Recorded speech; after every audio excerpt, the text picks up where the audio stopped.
최근에 이제 제가 말씀을 전하는 가운데 우리 이제 몇몇 우리 형제 자매님들께서 제게 이런 말씀을 해주신 적이 있습니다. 특별히 이제 다른 교회를 가보게 되면은 목사님 뭐 설교 말씀을 통해서 은혜 많이 받았습니다라는 이런 이야기들을 하는 경우들을 이제 종종 듣게 되는데 저는 이제 그런 이야기보다는 목사님의 이런 그 설교 시간을 통해서 하나님의 말씀들이 많이 이제 기억이 나게 됐습니다라는 이런 얘기들을 이제 저한테 최근에 이제 하시는 분들이 많이 계셨습니다. 그래서 저는 제가 이제 이 설교와 이 강의의 목적이 바로 제가 전달해 드리는 어떤 그런 내용보다는 이 내용을 그 토대가 되는 하나님의 말씀이 여러분의 마음에 깊게 이렇게 자리 잡혔으면 하는 그런 마음으로 제가 이제 설교 말씀을 전하고 있다고 여러분들이 믿으시고 그런 생각으로 여러분들이 좀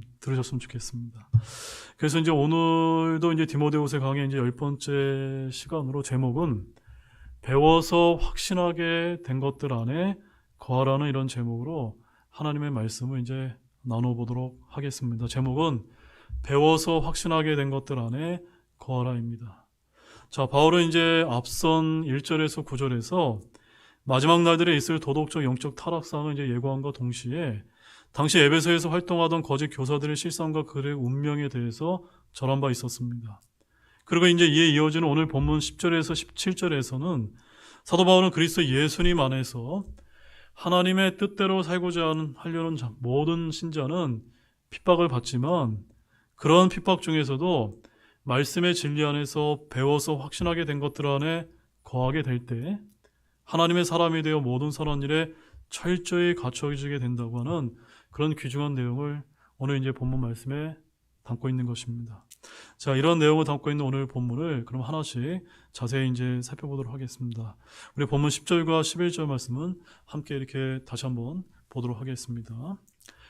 그러나 너는 나의 교리와 삶의 방식과 목적과 믿음과 오래 참음과 사랑과 인내와 안디옥과 이고디움과 루스드라에서 내게 닥친 핍박과 고난을 잘 알았고 내가 어떠한 핍박을 견디어냈는지 잘 알았느니라.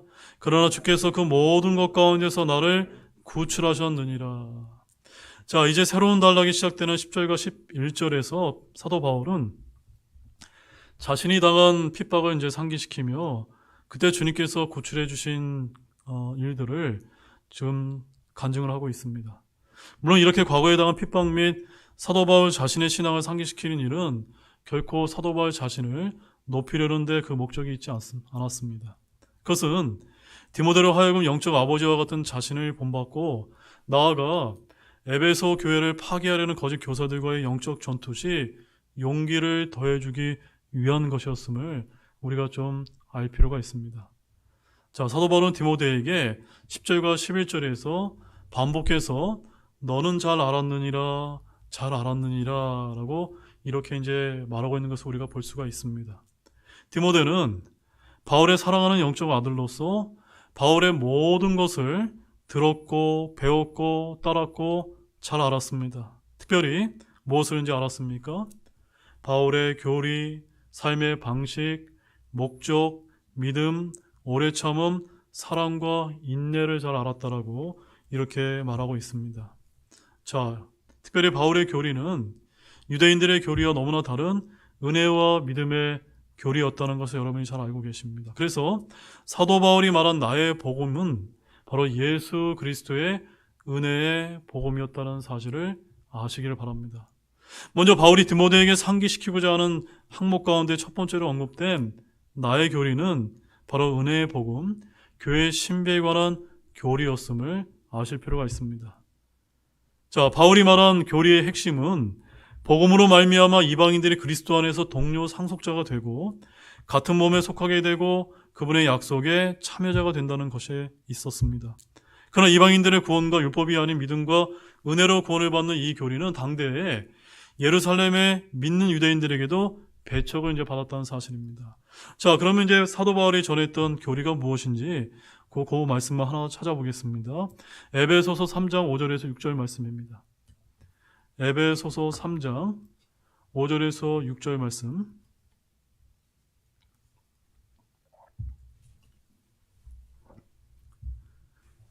에베소서 3장 5절 6절 함께 읽어보도록 하겠습니다.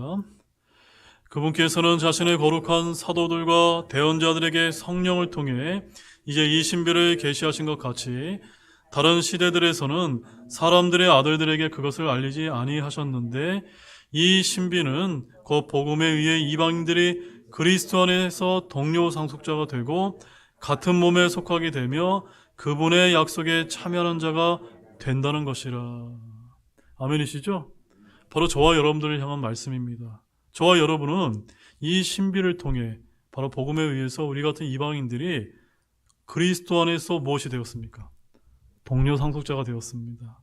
또한 같은 몸 안에 속해서 교회를 우리가 이루고 있지 않습니까? 그리고 그분의 약속에 참여하는 자가 되었다는 것입니다. 이것이 바로 사도 바울이 전하고 있던 은혜의 교리였던 것입니다. 그리고 두 번째 항목으로 바울이 말한 삶의 방식은 절제를 이제 가르쳤습니다. 바울은 남의 것을 탐내거나 도움을 구하지 않고 스스로 일을 해서 자기의 필요를 마련했고 남을 도왔습니다. 그래서 사도행전 20장 33절과 34절에 이런 말씀이 이제 기록되어 있습니다. 바울이 이렇게 이야기했습니다. 내가 어떤 사람의 은이나 금이나 옷을 탐내지 아니하였고 참으로 너희도 스스로 아는 바와 같이 이 두 손이 나와 또 나와 함께한 자들에게 필요한 것들을 공급하였느니라 라고 이렇게 자비랑 사역을 했던 자기 자신을 소개한 바가 있습니다. 그리고 세 번째 항목으로 바울의 삶의 목적은 부르심의 상을 쫓아 표대를 향해 달려가는 것이었습니다. 그의 소망과 삶의 방식은 아까 우리가 불렀던 찬양처럼 하늘에 있었고 그리스도를 존귀하게, 즉 그분을 높이는 것에 있었다는 점을 여러분 아실 필요가 있습니다. 그래서 바울은 자신의 삶의 목적에 대해서 이렇게 이제 말하고 있습니다. 그 말씀도 보겠습니다. 빌립보서 1장 20절 말씀입니다. 자, 바울의 삶의 목적을 잘 요약하고 있는 그 말씀, 빌립보서 1장 20절 말씀 찾아보도록 하겠습니다. 다 자차신 줄 알고 그럼 우리 한 목소리로 읽어보겠습니다. 나의 간절한 기대와 소망은 내가 어떤 일로도 수치를 당하지 아니하고 항상 그러하였듯이 지금도 온전히 담대하여 살든지 죽든지 내 몸 안에서 그리스도를 존귀하게 하는 것이니. 여러분 멋지지 않습니까? 사도 바울은 살든지 죽든지 자신의 몸 안에서 누구를 존귀하게 하는 것이라고요? 그리스도를 존귀하게 하는 이 목적을 가지고 살았다라고 우리에게 이제 말하고 있습니다. 정말 우리가 본받아야 될 그런 삶의 목적이고 지금 아들과 같은 이런 디모데에게 자신의 삶의 목적을 여기서 지금 강조하고 있는 것입니다. 그 다음에 네 번째 항목으로 바울의 믿음은 바로 주의 말씀에서 난 믿음이요 그리스도의 믿음이요 성령의 선물이요 열매로서의 믿음이었습니다. 다섯 번째 항목으로 바울의 오래 참음은 그의 이제 서신서들에 잘 드러나 있는데 성령의 열매로서의 오래 참음이었습니다. 여섯 번째 항목으로 바울의 사랑은 바로 하나님의 사랑으로 형제들을 섬긴 데서 잘 드러났습니다. 특히 교회를 향한 사랑과 동정 유대인들을 향한 사랑이 너무나 컸습니다. 그리고 이제 마지막 여덟 번째 항목으로는 바울에게 닥친 핍박과 고난을 이야기하고 있는데 그 핍박과 고난이 어떠했을까요? 바울은 안디옥과 이고디움과 루스드라에서 고난과 핍박을 받았는데 이런 고난은 주님을 믿은 후 일생 동안 그의 동반자였으며 그는 이 모든 일을 잘 견뎌냈다라고 말하고 있습니다. 자, 그런데 11절에서 보는 것처럼 아들과 같은 디모데는 바울의 이런 모든 내용을 너무나 잘 알고 있었다라고 말하고 있습니다. 그래서 뭐라고 11절에 되어 있습니까? 내가 어떠한 핍박을 견뎌냈는지 잘 알았느니라 라는 이 말씀처럼 바울이 그리스도의 사도로서 겪은 핍박을 어떻게 견뎌냈는지 누가 잘 알았습니까? 디모데가 잘 알았다라고 이렇게 이제 표현하고 있습니다. 자, 그런데 그 11절 하반절을 끝부분을 한번 보십시오. 뭐라고 기록되어 있습니까? 그러나 주께서 그 모든 것 가운데서 나를 구출하셨느니라. 자, 바울은 그 모진 고난과 핍박에서 견딜 수 있었던 가장 주된 이유가 뭐라고 여기서 말하고 있습니까? 바로 주께서 그 모든 가운데서 자신을 구출하셨기 때문임을 여기서 밝히고 있는 것입니다. 자기 자신이 잘나서가 아니라 누가 도와주셨다고요? 주님이 이제 도와주셨다라고 이렇게 밝히고 있는 것입니다. 자, 본문 12절 말씀 보십시오. 참으로 그리스도 예수님 안에서 하나님의 뜻대로 살려가는 모든 자는 핍박을 받을 것이나. 자, 이 말씀은 우리 같은 현대교회 성도들에게 너무나 아주 중요한 말씀이고 우리가 잘 알아야 되는 그런 말씀이라고 저는 그렇게 생각이 되어집니다. 우리 신약에 있는 그리스도인들이 그리스도 예수님 안에서 어떻게 살면요? 하나님의 뜻대로 살고자 할 때 그 사람은 무엇을 받습니까? 핍박을 받게 되어 있다는 사실입니다. 여러분, 오늘날 이 세상은 선하고 의롭고 경건하고 거룩하고 이렇게 살고자 하는 자들을 핍박하는 것이 아니라 어떻게 살고자 하는 자를 핍박하는 겁니까? 그리스도 예수님 안에서 그렇게 살고자 하는 자를 핍박한다는 사실을 여러분 이 쓰여진 말씀의 뉘앙스를 여러분들 잘 보셔야만 됩니다. 이게 무슨 말씀이냐면 예수 그리스도 없이 착하게 사는 사람들이 주변에 많이 있습니다. 그렇게 예수님 없이 선하게 사는 자들을 이 세상 사람들 핍박할까요? 안 할까요? 핍박하지 않습니다. 그 사람들은 오히려 존경을 받습니다. 그리고 그리스도 없이 의롭게 살면 누구나 좋아합니다. 그러나 그리스도 예수님 안에서 그렇게 살고자 하면은 어떻게 될까요? 핍박을 받는다는 점입니다. 똑같은 착한 일을 해도 내가 예수님 믿는 사람이다 라고 이렇게 이제 쓰여진 상태에서 착한 일을 하게 되면 세상 사람들이 조롱을 한다는 점입니다. 오늘날 현대교회의 문제가 무엇인지 아십니까?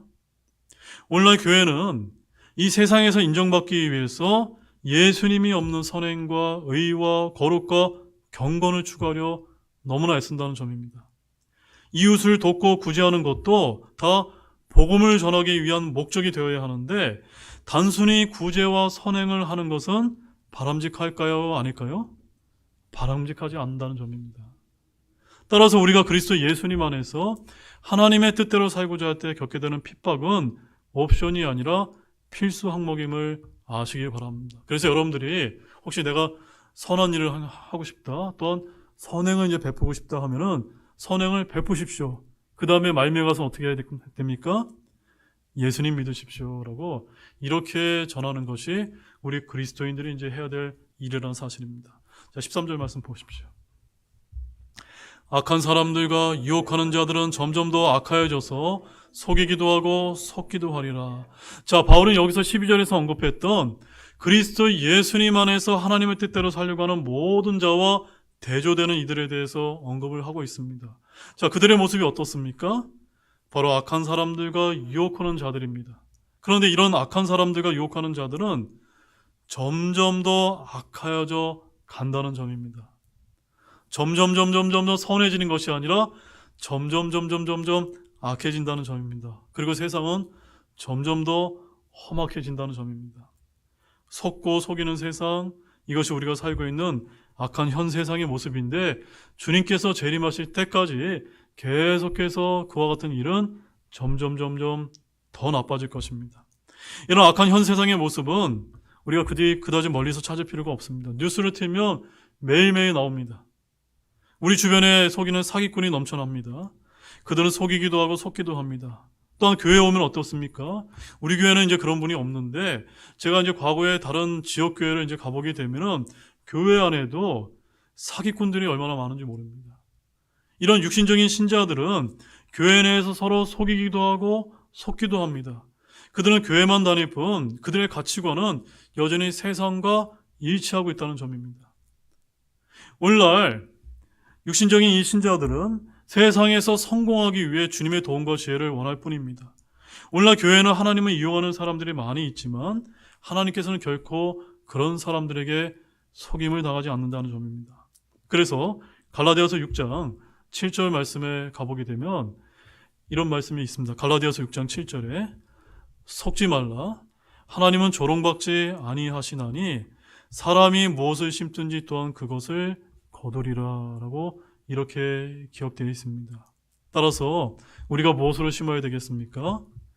그리스도 예수님 안에서 선한 것을 심고 거두는 저와 여러분이 되시기를 원합니다. 본문 14절 말씀 보시겠습니다. 같이 읽겠습니다. 그러나 너는 내가 배워서 확신하게 된 것들 안에 거하라. 내가 그것들을 누구에게서 배웠는지 알고 있으며. 자, 오늘의 이제 중심 구절이 나오는데, 여기서 사도 바울은 디모데에게 배워서 확신하게 된 것들 안에 거하라고 이제 어떻게 하고 있습니까? 명령하고 있다는 점입니다. 여러분들은 우리 교회에 나오셔서 배워서 확신하게 된 것들 안에 거하고 계십니까? 잘 거하시기를 바랍니다.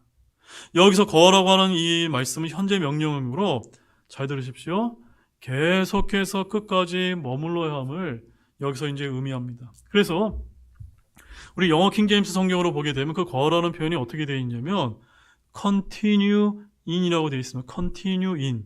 무슨 뜻입니까? 어디 안에 계속 하라는 겁니다. 계속해서 거하라. 이것은 디모데가 배워서 확신하게 된 것들이 새로운 이론으로 다시 바뀌는 일이 없도록 해야 함을 지금 강조하고 있는 말씀입니다. 다시 말하면 당시에 이제 거짓 교사들의 특성이 항상 새로운 이론과 교리로 무장해서 어리석은 자들을 미혹하는 데 있다는 것을 우리가 안다면, 디모데는 배워서 확신하게 된 것들 안에 계속해서 거함으로써 복음의 진리를 지켜야 함을 강조하고 있는 것입니다. 사랑하는 여러분, 지금 우리 교회 역시도 마찬가지입니다. 우리 교회에서 가르쳐지는 내용들은 물론 여러분들이 이제 생소한 그런 내용도 있지만 지금 우리 교회에서 가르치는 내용은 전혀 새로운 내용이 아니라는 사실을 여러분 아시기 바랍니다. 교회에서 2000년 동안 전수되어 온 신약교회의 전통적인 가르침임을 저와 여러분이 아실 필요가 있습니다. 우리가 그것들을 배워서 확신하게 되었다면 어떻게 하면 됩니까? 그것들 안에 확고하게 거하는 것이 필요할 줄로 굳게 믿으시기 바랍니다. 본문 15절 보겠습니다. 또 어린아이 때부터 내가 거룩한 성경 기록들을 알았는데 그것들은 너를 지혜롭게 하여 그리스도 예수님 안에 있는 믿음을 통해 구원에 이르게 할 수 있느니라. 자, 그런데 이제 특히 디모데는 언제부터 이 거룩한 성경 기록을 알았다라고 여기 기록하고 있습니까? 네, 어린아이 때부터 거룩한 성경 기록들을 알았다라고 말하고 있습니다. 이는 이 디모데의 할머니와 어머니가 성경을 믿는 사람들이었기 때문입니다. 할머니 로이스와 어머니 유니게는 어린 디모데에게 성경 기록들을 일러주었다는 점입니다. 자, 이 말씀은 오늘날 주일학교의 중요성을 이제 보여주는 그런 말씀인데, 이처럼 어린 아이 때부터 성경 기록들을 안다는 것은 대단한 이제 특권이라는 사실입니다. 그래서 믿는 부모는 우리 자녀들에게 성경 기록들을 알려주어야 하고, 로이스와 유니게는 율법에서 명령한 대로 디모데에게 말씀을 가르쳤던 것입니다. 자, 우리 신명기 4장 9절 말씀을 한번 찾아보시겠습니다. 신명기 4장 9절입니다.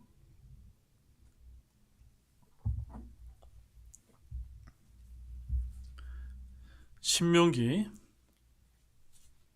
4장 9절 말씀에 아주 귀중한 말씀이 담겨 있습니다. 자차신조 같이 읽겠습니다.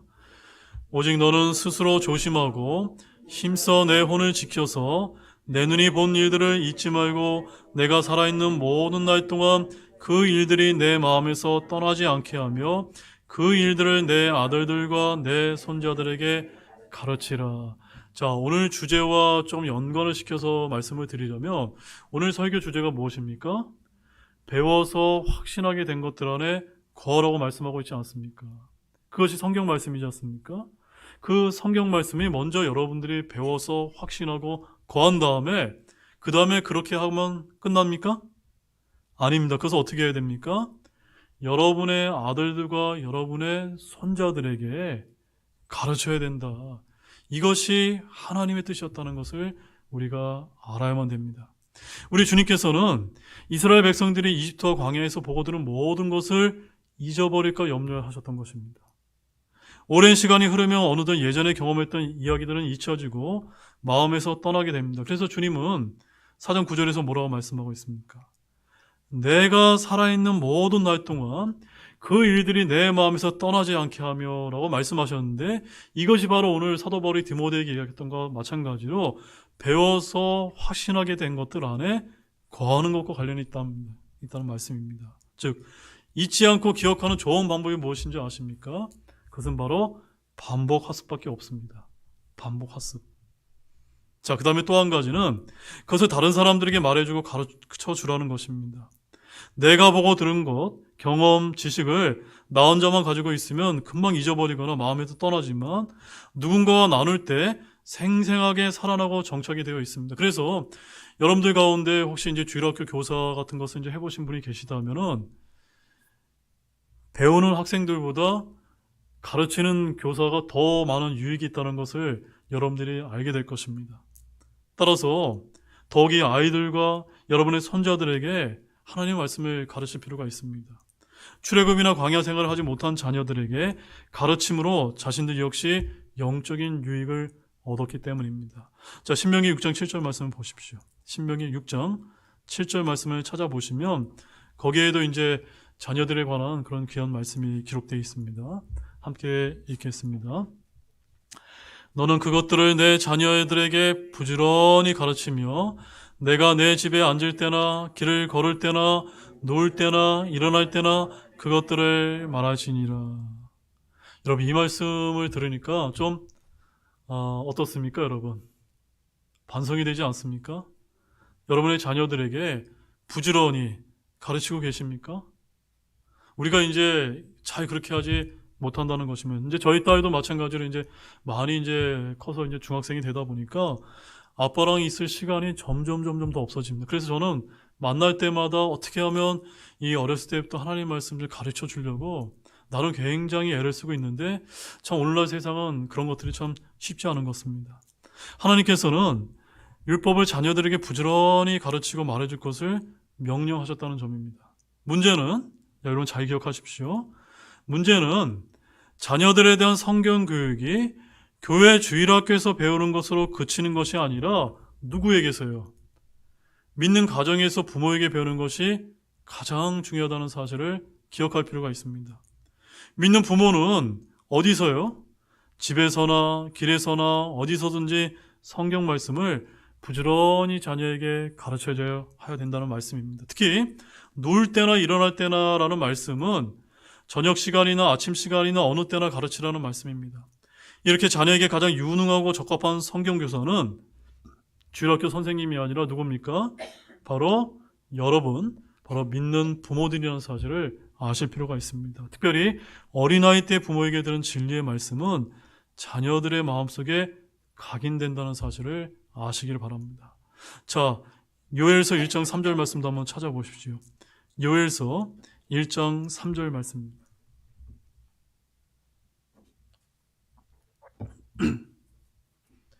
요엘서 1장 3절 말씀에도 귀중한 말씀이 이제 담겨 있는데 우리 다 찾으셨으면 함께 읽어보겠습니다. 너희는 그것을 너희 자녀들에게 말하고 너희 자녀들은 그들의 자녀들에게 말하며 그들의 자녀들은 다른 세대에게 말할지니라. 자, 오늘날 이제 이 세태가 왜 이렇게 문제가 많고 악해지고 이렇게 된 이유는 다 우리들의 책임이라는 것을 우리가 알 필요가 있습니다. 하나님의 말씀을 다음 세대에 전하는 것은 우리 부모된 성경 신자들의 의무요 특권이기 때문입니다. 이것이 안 되면 한 세대를 지나가고 또 한 세대를 지나가면서 배교하고 타락해버리고 마는 것입니다. 그래서 우리 자녀들의 세대가 하나님의 말씀을 잘 모르고 타락해 있다면 그것은 그 자녀에게 책임 있는 것이 아니라 바로 우리 부모된 우리들의 책임이라는 것을 우리가 자각할 필요가 있는 것입니다. 자, 다시 본문 15절 말씀을 보십시오. 본문 15절 말씀을 다시 한번 보게 되면 또 어린아이 때부터 내가 거룩한 성경 기록을 알았는데 그것들은 너희를 지혜롭게 하여 그리스도 예수님 안에 있는 믿음을 통해 구원에 이르게 할 수 있느니라. 왜 어린아이 때부터 성경 말씀을 잘 가르쳐야만 됩니까? 바로 성경 기록이 주는 유익이 무엇입니까? 두 가지가, 첫 번째가 무엇입니까? 그것들은 지혜롭게 한다는 말씀입니다. 여러분, 여러분의 자녀들을 여러분 지혜롭게 만들고 싶으십니까? 어떻게 하시면 되죠? 가급적 어렸을 때부터 성경 말씀을 잘 가르치는 것입니다. 그 다음에 두 번째는요, 그리스도 예수님 안에 있는 믿음을 통해 그것이 구원에 이르게 한다는 점입니다. 이거보다 더 중요한 것이 어디 있습니까? 아이들이 다 커서 복음을 전하려고 한번 해보십시오. 여기 우리 교회 가운데서도 이제 늦게 이제 예수님을 영접을 해서 자녀들에게, 머리가 커진 자녀들에게 복음을 전하려고 하면은 얼마나 힘이 듭니까? 아마 거의 불가능할지도 모릅니다. 그래서 할 수만 있다면 어린아이 때부터 어린아이를 지혜롭게 키우고 싶고 그들에게 구원을 가져다 주는 것이 얼마나 복된 길이라는 것을 여러분 아시기를 바랍니다. 자, 본문 16절 말씀 보십시오. 같이 읽겠습니다. 모든 성경 기록은 하나님의 영감에 의해 주어진 것으로 교리와 책망과 바르자함과 의로 교육하기에 유익하니. 자, 오늘 이 말씀이 이제 굉장히 중요한데, 여러분, 이 성경 말씀, 이 성경 기록은 일부분이 아니라 여기 말씀에 어떻게 되어 있습니까? 모든 성경 기록은 창세기에서 계시록까지 모든 성경 기록이 누구에 의해서, 무엇에 의해 주어졌다고요? 하나님의 영감에 의해서 주어졌다는 점입니다. 여러분, 영감이 무엇입니까? 영감은 하나님의 숨을 불어넣는 것, 하나님의 호흡을 불어넣어서 하나님이 친히 이제 기록하신 말씀이라는 것입니다. 이러한 분명한 말씀이 있는데도 불구하고 오늘날 현대 신학교와 현대 신학자들은 하나님의 말씀이 영감에 의해서 기록되었다는 것을 온전히 믿지 못하는 것입니다. 그래서 이 말씀 틀리고 저 말씀 틀려도 괜찮다라고 이렇게 얘기하고 있는데 이것은 완전히 잘못된 것입니다. 이 구절은 성경의 분명한 영감성을 증거하는 말씀인데 성경 기록은 주님의 말씀이자 주님이 주시는 메시지나 사상이 아닙니다. 어떤 사람들은 여기 담겨있는 메시지와 사상에만 영감이 주어졌다고 말하는데 여러분 결코 아닙니다. 그 문자, 그 단어에 하나하나 점과 획에도 하나님께서 친히 호흡을 불어넣어서 쓰신 그런 말씀이라는 것을 아실 필요가 있습니다. 그것이 바로 성경 기록인 것입니다. 그래서 모든 성경 기록은 하나님의 영감에 의해 주어진 것을 믿는다는 것은 정말로 너무나 중요한 말씀이 아닐 수가 없습니다. 그러므로 모든 성경 기록이 사상의 영감이 주어진 것이 아니라 모든 성경 기록 그 자체에 영감이 있다는 사실을 굳게 믿으시기 바랍니다. 모든 성경 기록은 하나님의 영감에 의해 주어진 것으로 바로 성경 기록 중에 어떠한 것도 사람의 사사로운 해석으로 주어진 것이 없다고 하는 그런 뜻이 되는 것입니다. 자, 우리 베드로후서 1장 20절 21절 말씀 한번 찾아보시게 되면 하나님의 영감에 의해서 기록되었다는 것이 어떠한 의미인지를 더 분명하게 여기서 이제 증거해주고 있습니다. 자, 베드로후서 1장 20절에서 21절 말씀 보십시오. 다시 하신 줄 알고 함께 보겠습니다. 먼저 이것을 알라. 즉 성경 기록의 대언은 결코 어떤 사적인 해석에서 나지 아니하였나니 대언은 옛적의 사람의 뜻에 의해 나오지 아니하였고 오히려 하나님의 거룩한 사람들은 성령님께서 자기들을 움직이시는 대로 말하였느니라. 아시겠습니까? 네, 사람이 기록한 것이 아니라 성령님께서 거룩한 사람들을 움직여서 기록하게 한 것이 성경 기록이신데 그것이 바로 하나님의 영감에 의해서 주어졌다는 뜻인 것입니다. 자, 성경의 영감성에 의해서 성경이 기록해 주는 유익이 있는데 거기에는 몇 가지가 있습니까? 총 5가지가 있습니다. 먼저 첫 번째는 교리가 나오고 그 다음에 책망과 바르자함과 의로 교육하기에 유익한 것이 나옵니다. 총 4가지가 나옵니다. 여기서 교리가 제일 먼저 나옴을 우리가 주목할 필요가 있는데 킹제임스 성경에는 교리라고 되어 있고 개역 성경에는 뭐라고 되어 있습니까? 교훈이라고 이렇게 바뀌어져 있습니다. 교훈이 아닙니다. 근데 킹제임스 성경은 교리의 중요성을 제일 먼저 언급을 하고 있는데 그 이유가 무엇인지 아십니까? 성경의 유익은 크게 교리와 영적 교훈의 두 파트로 이제 나눠볼 수가 있습니다. 교리가 먼저 언급된 이유는 바로 교리가 우리 인간 몸의 뼈대와 같기 때문입니다. 즉 신자들 역시 뼈대인 교리가 튼튼해야 되는 것을 강조하는 것입니다. 그래야 잘못된 가르침이나 거짓 교리의 모든 바람에 이리저리 흔들려 밀려다니지 않을 수 있기 때문인 것입니다. 자, 에베소서 4장 14절 말씀을 보십시오. 에베소서 4장 14절 말씀을 보게 되면 교리 공부가 왜 중요한지 그 말씀에 이제 나와 있습니다. 에베소 4장 14절 함께 읽어보겠습니다. 이것은 우리가 이제부터 더 이상 아이가 되지 아니하여 사람들의 속임수와 몰래 숨어서 속이려는 자들이 사용하는 간교한 술수에 의해 교리의 모든 바람에 이리저리 흔들려 밀려다니지 아니하고. 아시겠습니까? 여러분, 교리 공부 절대 게을리해서는 안 되는 겁니다. 교리 공부를 우리가 해야 되는 이유는 교리가 튼튼하게 되면요, 어떠한 거짓 가르침과 그런 잘못된 것이 와도 절대 흔들리지 않습니다. 그러나 문제는, 교리 공부의 문제는 뭔지 아십니까? 교리 공부는 좀 딱딱합니다. 그래서 이제 이 딱딱한 교리 공부만 필요한 것이나 또 무엇도 필요한 겁니까? 영적인 교훈의 말씀도 우리가 함께 이제 균형적으로 배워야 되는 것입니다. 그래서 건강한 영적 성장을 이루기 위해서 선행되는 것은 바로 올바른 교리 위에 바로 서는 것인데, 오늘 말씀에 의하면 바른 교리를 배워서 확신하게 된 것들 안에 거하는 것이 매우 중요하다는 뜻임을 우리가 기억할 필요가 있습니다. 이렇게 사람 몸의 뼈대와 같은 교리가 단단하게 세워지면 그 위에 영적 교훈이 생명의 말씀으로 우리 몸에 살을 찌우는 것이 매우 중요합니다. 그것은 바로 책망과 바로잡음과 의로 교육함이 주는 유익들입니다.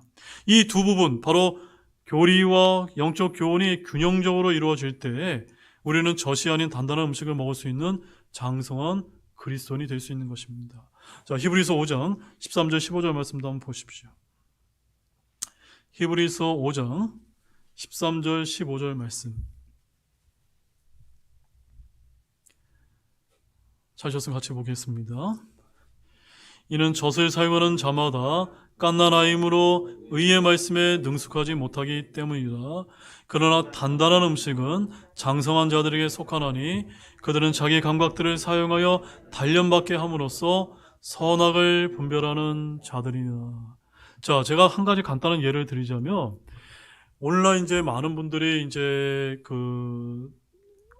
간증하는 영상들을 이제 많이 듣는 경우가 있습니다. 그 간증 중에 뭐 내가 천국을 갔다 왔다, 뭐 지옥을 갔다 왔다, 이런 간증 여러분 들어보신 적 많이 있으시죠?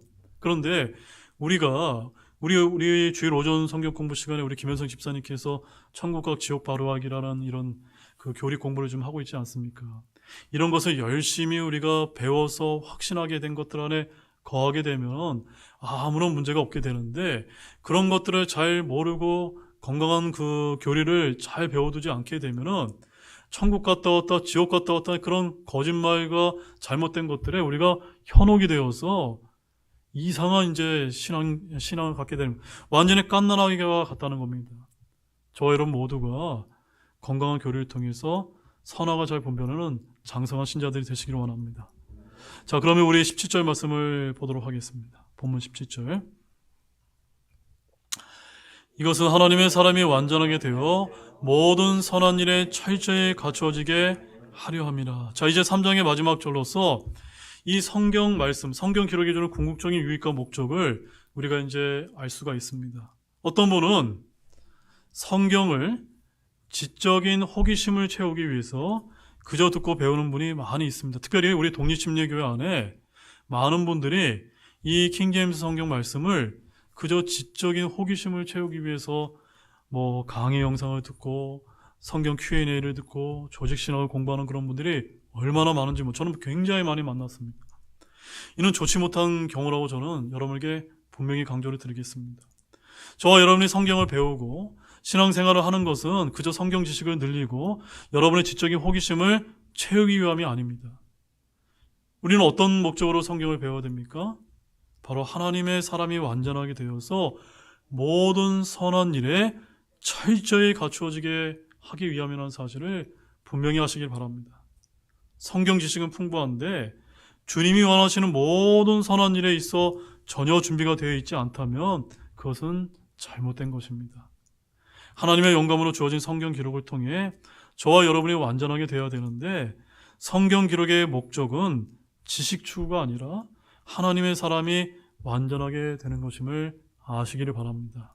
근데 실상은 우리가 완전해질 수 있느냐 이것입니다.